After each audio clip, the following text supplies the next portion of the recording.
Good afternoon, everypony. I am Silver Eagle for Ponyville Live, and we are here at Equestria, LA in Anaheim, California. We have a special guest with us today, the lovely and talented Brenda Crichlow. Thank you for joining us today. My pleasure. Hi, everybody. Now, Brenda, you play the voice of Zecora. I do. Zecora, the zebra mentor to the main six in My Little Pony, and you have. You've also served in or filled a number of roles, 104 according to your profile. Who's counting? IMDb is counting, and we've looked, and boy, it has just been a whole variety of different things, TV shows, movies of all different types. So how did you find yourself working with My Little Pony? Whoa. Okay, how far did you want to go back? No, just as far as you like, yeah. Well, I guess it all falls under the umbrella of what I do. Mm-hmm. And, you know, I got started in the industry from elementary school. So I started in tap, jazz, baton, ballet, piano. My parents were very busy. My mom was a registered nurse. My dad was a biology teacher. So how they managed to get us involved in all these activities. And take you to all those places, yeah. I don't know. But I sure respect them because now I have kids. So I can appreciate the time commitment. Absolutely. And then that filtered right in through to high school. And then in high school, I did every play there was to do. And once I finished high school, I had a great mentor, a great drama teacher who encouraged me to check out Studio 58 Theatre Arts, which is at Vancouver Community College.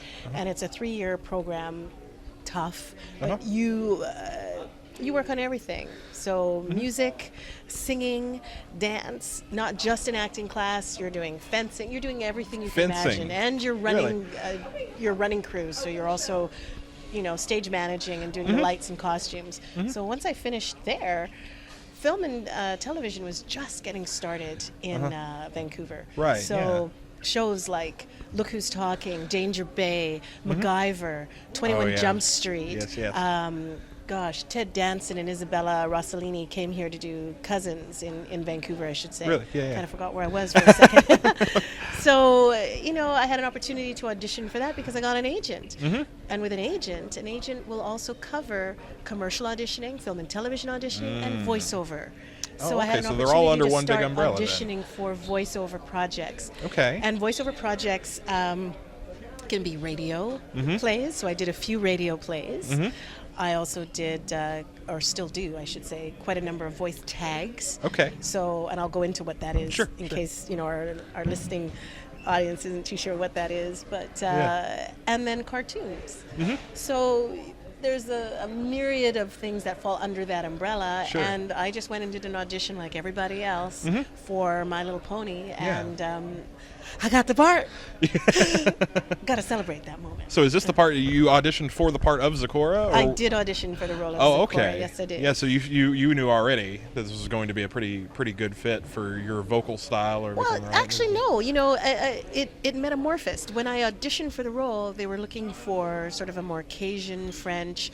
Really? And I'm half Jamaican, half Trinidadian. I married a Frenchman, but I don't actually speak French. Sure. And I had to work on bringing some kind of an accent to the actual audition. Right. Yes. And you know, just through the course of being with the director, he's the one that kind of got us to. All of us when we're auditioning, you know, bring it here, try this, okay, bring in a little bit more West Indian. Let's see if that will work. West Indian being half Jamaican, half Trinidadian, that's where I'm from. Okay. So we brought in a little bit of those roots, and then we thought, well, let's bring in a little bit of Africa in there and see what that's like. Yeah. So on one end, you had sort of the West Indian side, a little bit of the Cajun, my version. Sure, yeah. And then the African side. And then we were in the studio working on where it would sit. So it went from me talking a bit like this and being a bit of a Jamaican, and they couldn't understand a word that I was saying. So that was going a little too fast, and that is the accent. It is a bit quick. They say everything twice, and they're quite animated as they're talking. You know what I'm saying? Them drive the car, them pick me them, and them you know, it's a little bit of patois. Them they go and they pick up the kids after school and take them for something to eat. I'll say it again. Them drive the car, and them pick me them, and them you know.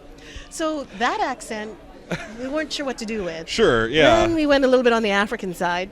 And I was trying to think, well, what part? Do you want South Africa? Do you want West Africa? Do you want East?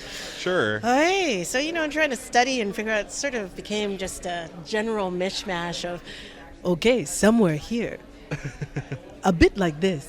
How's that? You know, it was a, So you a have work a bit in of a more progress. deliberate, more pronounced It was a voice, work in progress, more enunciated. yes. Sure. And then Sure. gradually we started to lower the character, and it started to sit a little lower, a little lower, and finally here. And I'm the only one in the show of the women, anyway, that the voice sits a little lower, That and just a low. little more earthy, and Right, exactly, because everybody else goes up an octave from their regular voice. You know, I Rainbow can't Dash. do that. Rainbow Dash is tricky. That is and a that's tricky why, voice yes, to do. that's why Rainbow Dash is Rainbow Dash. 'Cause, Uh-huh. You know, we all have different, levels to which we Range, can, yeah. and ranges that we can Sure. aspire to. But that's what makes her character unique. Yeah. But see, your character, though, as a result of that sort of bassy undertone behind the voice, has a warmth to it. Right, and so I think that goes well with the character. Then I assume that was intentional on their part, right? Yeah, to they have that wanted sort her of to be warm- wise, and she's approachable. She's who the ponies all go to. Right, And with that wisdom comes that grounded, that confidence of what she knows, what potions she can impart, and what knowledge she can impart. Right. So that's where she sits, and that's how it came to be. That's the story of Zecora. Zecora. Zecora the zebra from the ever free forest. That's right. So this is a role, and you mentioned that you're from Vancouver, or you're living, I guess, residing in Vancouver. Born and raised. So all of these other roles, though, from the look of it, we would just think you were a Hollywood native. Well, Vancouver's not too far away from LA. So, all the shows that we have, a lot of them are American shows. And they came and they cast in Vancouver. And we have a plethora of talent. Great crews, great location. So, we have an opportunity to audition for some of these roles. So when you look me up on IMDb, that's why you see all of a lot of those. shows that also have a market here in the States. Right, yeah, that were exactly. shot there. That but we're it's- very familiar with. and they can be shown all over the world, right? So that's So it's a these hub. just happen to sort of land in your backyard then, rather than you having to travel all the time. That's to right. LA And I've traveled across Canada to do a few shows and things like that. But, when the work is there, you go with where the work is. Right. And that's Yeah. what we were blessed with. And I do feel blessed that, I can work in a few areas in the industry for sure. So would you say, a lot of your roles have also been live action, that you've actually been in the scene yourself. Would you say, how do you adapt to the difference between being able to have nonverbal cues and then having somebody else animate the nonverbal cues, and just sort of, how that works? Well, okay, here's a difference. When you're on a film set, in front of you and all around you off camera, there's probably about 200, 500 people.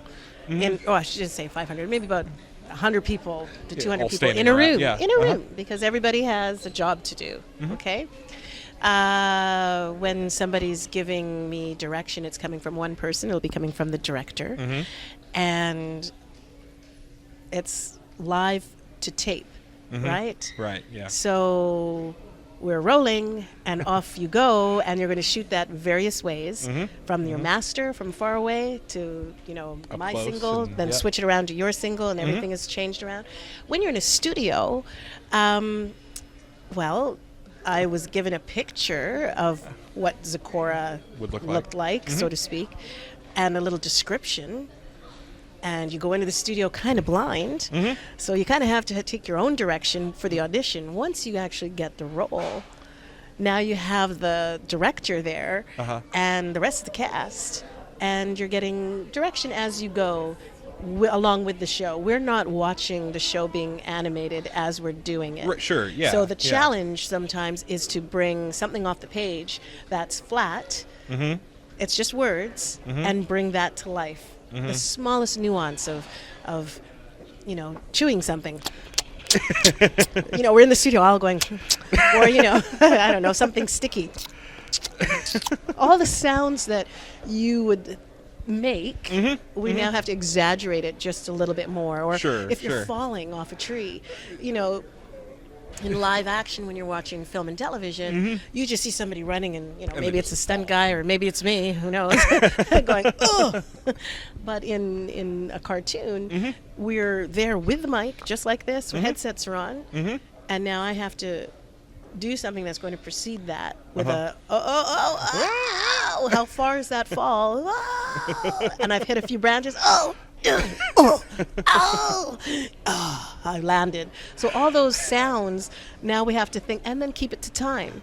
There's a different timing that's involved in voice work for a cartoon than perhaps for film when you're seeing something visually. It's just the difference between visual, right? Yeah. Which would you say that you find you're more comfortable with? Or do I'm you pretty just comfortable in both mediums because, Sure. you know, what's the best way to describe it or compare it to? I don't know. If you're a doctor, you're comfortable talking with patients as you would be actually doing a procedure on a patient. It falls under the same umbrella. It's what I do. Sure. It's part of my instrument. It's my voice. It's just a different medium because I have a microphone and nobody's watching me, so I can be as big. And you see the hands now very floating gesticulating. around. Yeah, you don't do that in film and television. Right. And why you don't do that in film and television is for a number of reasons. Sure. Yeah. You know, for props, you can't be banging things because you've got mics and sound in a whole other way. We also don't want to Nobody stick sees out. you. You know. But Yeah. nobody sees you when you're in the studio. The mic is fixed.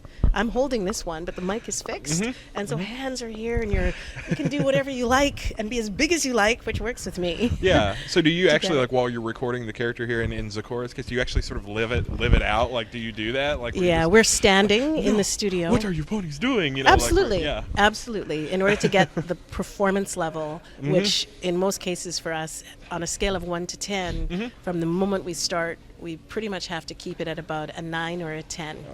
And then and if the it's intensity of just performance level has to be up, which means Sure. it's a lot of oxygen, and you got to hit that mark. And it doesn't mean that what you're saying is, oh look, a moose. it doesn't You take mean everything that you're like, very seriously, it right? could be as I'm just talking to you now, but the performance level has to be up. So we're standing. It's a lot of oxygen. Yes. And I'm reading what it is that I have to say, but I'm also thinking about I took my script home with me, so I'm thinking about, okay, I'm falling through that tree. It's going to be some oxygen as I fall. Oh, no. And then, of course, it's Zecora's voice. So I have to think about, how I stand, where I place it is going to be obviously, there's some physicality to it in a different way. And like I said, no one's watching. So how it comes out, y'all never see that. It might be a good thing. It might be an interesting thing. But I think people would be surprised to see what we're doing to get the parts. I think it's just surprising to hear you describe it. You know, I just always sort of picture just people sort of standing there reading. I don't, you know, but then you don't think about it. But actually people are you're getting into you take it. a step back, and technically sometimes you have to move away from the mic so you're not popping too much. And, you have to scream sometimes or yell, and it's a 1, 2, 3. Okay, step back from the mic. So you take a step back. 1, 2, 3. Yeah. And they can still get what they have to get, but you're not blowing the ears off. But it's a very physical job in a different way than what you're seeing for entertainment when you're watching your favorite TV show. Yeah, absolutely. Well, so let's talk a moment about the fan response to Zecora. So you've been at Las Pegasus. You were at Las Pegasus Unicon this year in Las Vegas, and were you at last year's EQLA as well? That was my very first convention. Goodness. Yes. Well, was this your first public exposure to the Brony Yes, world? it was. Yes, it was. So your exposure to the Brony fandom, how did that hit you when you first discovered the Brony fandom, and how did the fandom respond to you? Okay, everybody was wonderful. I was the one that was completely clued. It really first started with Mike from Everfree. Lovely, lovely guy. You know, my hat's off. He's one of my favorite fellows.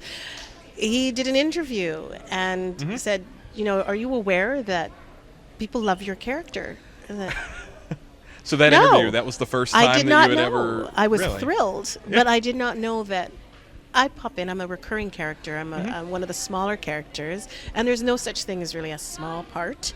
Right. But I am just a recurring character that pops in every now and then with my girls and do my thing. I kind of had my head in the sand. Yeah. I did not have any clue that anyone was following my particular character. I know that there's a huge following for the show in general and for Tabitha, for Andrea, or what have you. Right. So when my agent said to me, no, actually, you know, people are really interested in Zecora. It's been going on. It's been building for the last few months. You can listen to the interview on Everfree and you will hear me saying, I haven't a clue. I have no idea who bronies are. What does that mean? Nothing. So I was pleasantly surprised, warmly welcomed, and overwhelmed by, I don't know, the creative talents, the passion, and Absolutely. the grace of all the bronies I met. And I mean, I know some of the women like to be known as Pegasus sisters. Pegasisters? Pegasus sisters, Uh-huh. and some like to be called bronies too. Right. So Yeah. There's a I debate. was being Yeah. educated by everybody, and I just met wonderful people, and some have returned this year. So I've actually made some friends, Yeah. which is phenomenal. And as I said, everyone has some talents that I don't do. So it was very unique. It was wonderful. Yeah, and we even have a story here. You had a story about a fan who came up and was afraid of dancing. And yes. so you're one to bring out the talents in other people as well, right? And you said don't be afraid to dance. I said life is short. Life is And short. We were just Life is chatting short. about something. Can't quite remember how that came about, but it was, life is short. Just be free and enjoy and be in the moment. Sure. There's no judgment. Just like being a part of this whole convention, there's no judgment. No judgment. Yep. And my character is like that, and I'm a little bit Exactly. like that. You See, can't that's the thing, is that judge a they- book yeah. by its cover, and I say that in one of my things, which was me. Right. Maybe next time you'll take a second look. So Before you open the book, Yes. yeah. So I said to that fellow, "Who cares what anybody's thinking? Just go dance. If the opportunity presents itself, and you're feeling the need, get up and express yourself. Go big or go home." Go pick your go In home. my job, you just have to be crazy. So, and you can't afford to be small about it. You have to allow yourself to be silly, to improv, and not care what anybody thinks. Because out of that, sometimes comes a little bit of magic. Absolutely, absolutely. Well, we very much appreciate you joining us here at Pleasure. EQLA. It's an absolute pleasure to get to meet some of the people behind the Come voices give that us we some all sugar. know and You love. need a little love. Very nice So, to meet you too. Nice Thank to you meet so you. much. Yes. Here from Equestria, LA, I'm Silver Eagle in Ponyville Live here with Brenda Crichlow. Thanks for listening, and we will see you soon.